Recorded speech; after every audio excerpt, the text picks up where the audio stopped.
Hey guys, welcome to study IQ. और इस video में मैं आपको बताऊंगा कि चैलेंजर डीप क्या है, आजकल न्यूज़ में ये क्यों है। काफ़ी कुछ आपको जानने को मिलेगा। A lot to know, a lot to discuss as always. But before we begin, go to Telegram app और यहाँ पे सर्च करिए Dhawan sir. Join the Telegram channel for the latest notification of every video I upload. हमारी app भी आती है, go to Google Play Store, download the Study IQ education app.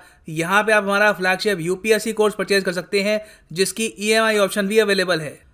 मैं आपको एक बहुत ही ज़्यादा इंटरेस्टिंग पॉइंट बताता हूँ कि आज के समय दुनिया भर में 550 से भी ज़्यादा लोग हैं जो अंतरिक्ष में जा चुके हैं in various capacity, astronauts, space tourist. So बहुत से लोग अंतरिक्ष में जा चुके हैं। इसके कंपैरिजन में आप अगर देखो चैलेंजर डीप को, जो धरती का डीपेस्ट पॉइंट है, ओशन का डीपेस्ट पॉइंट कहते हैं, तो बाय डिफ़ॉल्ट धरती का भी डीपेस्ट पॉइंट हो गया। यहाँ पर सिर्फ 8 लोग जा पाए हैं। और कैथी सुलिवन, जो आज के समय 68 ईयर्स की है, इन्होंने 68 की एज में एक रिमार्केबल अचीवमेंट करी है। ये पहली ह्यूमन बीइंग बनी है जिन्होंने अंतरिक्ष में स्पेस वॉक भी करी थी, और अब ये ओशन का जो डीपेस्ट पार्ट है चैलेंजर डीप, वहाँ पर भी गई है। सो आप कह सकते हैं she is the only human being to walk in space and visit Challenger Deep. यहाँ पे आप देख पाएंगे, आर्टिकल है CBS न्यूज़ का। Kathy Sullivan becomes first person to walk in space and reach ocean's deepest point. Now Kathy Sullivan, by the way, इनका जो पूरा नाम है it is Catherine Sullivan। ये एक बहुत ही फेमस नासा एस्ट्रोनॉट थी। इन्होंने 11 अक्टूबर 84 में हिस्ट्री रची थी, जब ये पहली अमेरिकन महिला बनी जिन्होंने अंतरिक्ष में स्पेस वॉक करी थी। और बाय द वे इनके बहुत सारे रिसर्च पेपर्स भी हैं। इनकी एक बहुत ही फेमस बुक भी है, handprints on Hubble. So space walk की अगर हम बात करें, स्पेस वॉक का मतलब क्या होता है? स्पेस वॉक का मतलब ये है कि आप जब अंतरिक्ष में गए अपने कैप्सूल के साथ, ये आप देखेंगे ये कैप्सूल है। सो अगर आप कैप्सूल में बस बैठे रहते हैं, आप कैप्सूल से बाहर नहीं निकलते और वापस धरती पर आ जाते हैं, तो ये कहा जाएगा कि you have been to space. मगर आप कैप्सूल से बाहर निकलकर कुछ मूवमेंट करते हो कुछ टाइम के लिए, तो उसको कहा जाएगा स्पेस वॉक। जो इंडिया का मिशन गगनयान होगा, उसमें कोई स्पेस वॉक अभी के लिए इन्वॉल्व नहीं है। उसमें जो एस्ट्रोनॉट्स हैं वो सिर्फ कैप्सूल में रहेंगे और फिर वापस धरती में आ जाएंगे। हो सकता है कि इन द फ्यूचर हम गगनयान 2 या 3 में स्पेस वॉक भी अटेम्प्ट करें। मगर कैथी सुलिवन 1984 में पहली अमेरिकन महिला बन गई थी जिन्होंने स्पेस वॉक करी थी। ओवरऑल आप अगर देखें हिस्ट्री ऑफ फीमेल्स की, तो जो पहली फीमेल थी जिन्होंने स्पेस वॉक करी थी, it was Russian cosmonaut Svetlana Savitskaya. ये एक USSR सिटीजन थी उस टाइम, और इन्होंने 1984 में कुछ महीने पहले स्पेस वॉक करी थी। She was the first female around the world to do a space walk. So space walk से अब हम आते हैं चैलेंजर डीप पर। सो रिसेंटली कैथी सुलिवन ने एक बहुत ही इंपॉर्टेंट प्रोजेक्ट ज्वाइन किया, और उसके अंडर इनको ये मौका मिला कि ये चैलेंजर डीप में जा सकती हैं, मतलब कि धरती का सबसे डीपेस्ट पॉइंट। हम यहाँ पे बात कर रहे हैं कि धरती का जो सरफेस है उससे 36,200 फीट नीचे। आप अगर NOAA की डेफिनेशन देखो, ये बाय द वे है national oceanic and atmospheric administration. इनके हिसाब से जो एवरेज डेप्थ होती है ओशन की, इट इज़ 12,100 फीट। तो चैलेंजर डीप उससे 3 गुना ज़रा गहरा है, और यहाँ पर बहुत ही कम ह्यूमंस पहुँच पाए हैं, क्योंकि पहली बात तो यहाँ पर पहुँचना काफ़ी डेंजरस होता है। ओशन के इतने डीप आप अगर जाओगे तो वहाँ पे बहुत ज़्यादा प्रेशर बॉडी फील करती है, इंटरनल ऑर्गन्स कॉम्प्रेस फील कर सकते हैं। सो ओवरऑल इस इंफॉर्मेशन से हम ये कह सकते हैं कि धरती के 2 बहुत ही इंपॉर्टेंट पॉइंट्स हैं। अर्थ का हाईएस्ट पॉइंट जो है माउंट एवरेस्ट, और डीपेस्ट पॉइंट चैलेंजर डीप। मैं चाहता हूं कि मैप में आपको दोनों जो पॉइंट्स हैं ये आपको दिखाऊं। सो यहाँ पे आप देखेंगे ये है प्लैनेट अर्थ, और साउथ एशिया में आपको मिलेगा Mount Everest, highest point on planet earth. ये आप देख पाएंगे। Alright, this is the world famous Mount Everest.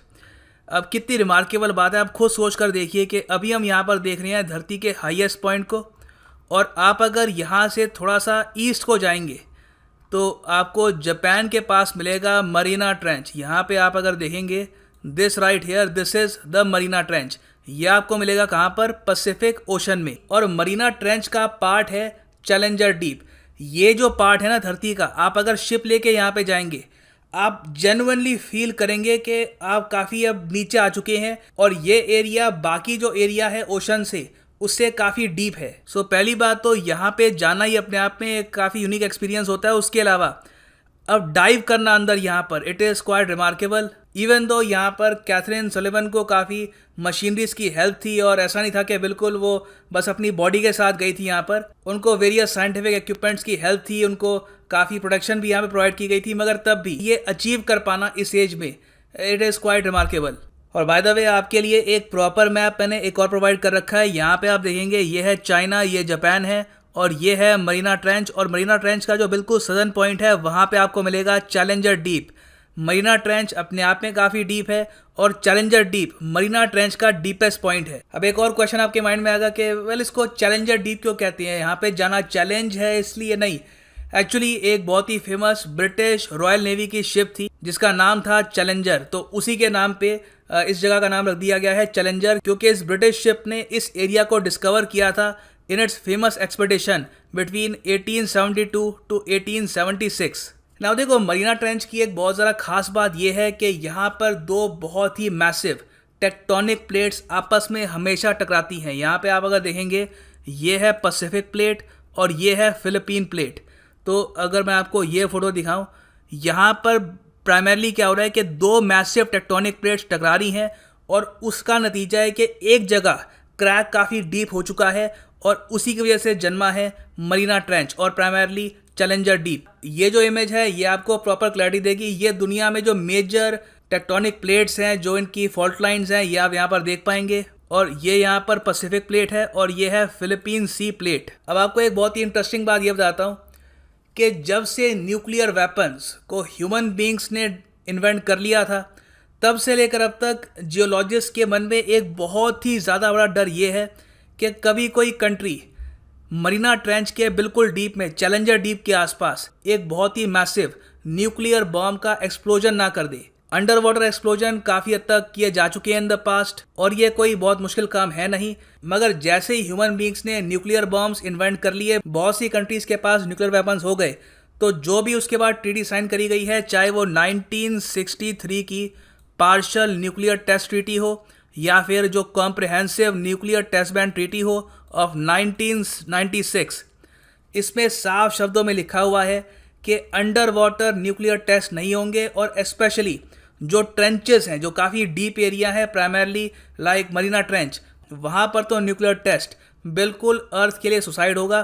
क्योंकि देखो जियोलॉजिस्ट हमको ये बता चुके हैं कि अगर मरीना ट्रेंच में एक मैसिव न्यूक्लियर वेपन का टेस्ट होता है तो जो पूरी ये टेक्टोनिक प्लेट है यहाँ पर बहुत ही ज़्यादा वायलेंट एक्टिविटी होगी। हो सकता है कि बहुत सारी सुनामीज यूएस की तरफ, यहाँ पर जापान की तरफ बढ़ जाए और इवन ऑस्ट्रेलिया की तरफ। और ये जो पूरा रीजन है जिसको हम काफ़ी बार कहते हैं रिंग ऑफ फायर, यहाँ पे वॉल्केनोस, अर्थक्वेक्स होते हुए देखें, it will be disastrous for the whole region. So इसलिए आप कह सकते हैं अभी के लिए हम लोग उम्मीद पे ही जी रहे हैं कि कल को कोई ऐसा कंट्री ना आ जाए जो यहाँ पे डिसाइड करे कि मरीना ट्रेंच में वो एक न्यूक्लियर वेपन का टेस्ट करेंगे। नाउ मरीना ट्रेंच देखो आजकल एक और रीजन की वजह से न्यूज़ में है। चाइना ने रिसेंटली एक अनमैन्ड सबमरीन यहाँ पे भेजी है, इसका नाम है हाइडो 1।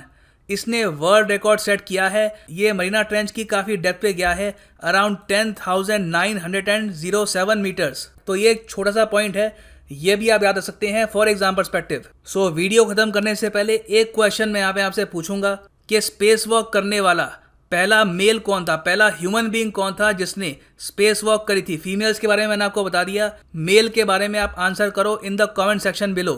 Thanks for listening and as always God bless you all.